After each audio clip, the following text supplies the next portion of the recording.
$9.99 for his shirt and his slacks. 10 1/4 with the sales tax. Get his coat and his hat for $1 and a nickel. Anything you want in a size that'll fit you. $9.99 for his shirt and his slacks. 10 1/4 with the sales tax. Get his coat and his hat for $1 and a nickel. All he stood for in a size that'll fit you. I seen Dr. Kane the other day, floating in the sky like a billboard saint on the side of the highway in this very own state. I guess folk tend to resurrect around their birthdays. I hear even Jesus makes an early appearance every now and then at Christmas time, arms out, dangling from a hook on the decoration aisle. Heard they got Sons of God on clearance this season, and Martin ain't too far behind.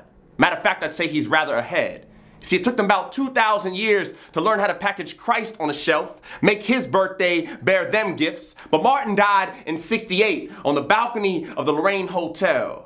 And he's already got a weekend of blowouts in memory of the hole the Remington left in the back of his neck. Oh, now look how they done brought him back from the dead. His shroud made of shrink wrap, his toe tag marked with sales price and a barcode, black and severed like stolen Africans lining the holds of ships. Like a buck on the auction block pulled apart limb by limb. It's a pig picking, and down south we just love our pork. Watch how they carve up a pot-bellied martin like a prize hog at the county fair. Man, with enough wisdom to feed a black furnace, ripe with fire and rebellion, brave enough to face certain death, but dead enough to be spoken for.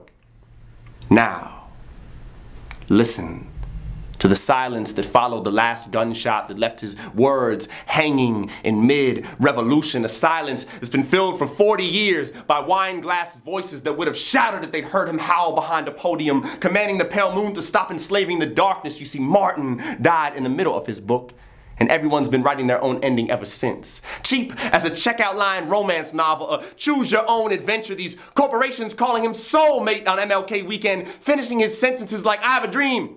The one day, little black bottles and little black glasses of beer will be able to sit at a table with little pale bottles and pale glasses of beer as sisters and brothers. This is an actual advertisement for Hayward's Black Stout.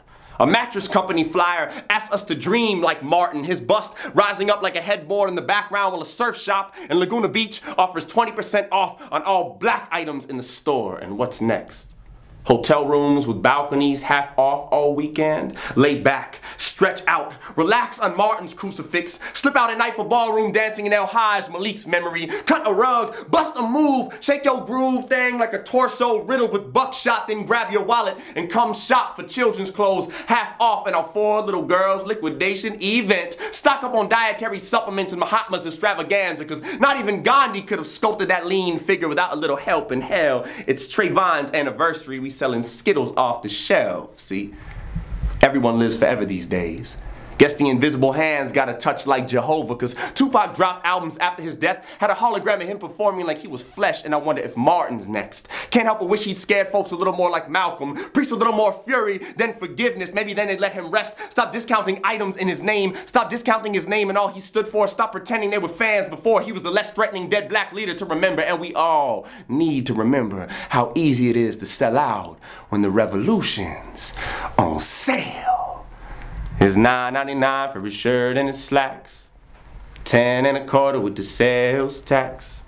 Get his coat and his hat for $1 and a nickel. All he stood for in a size that'll fit you. It's Thrill City, baby. Kane, Sacrificial Poets.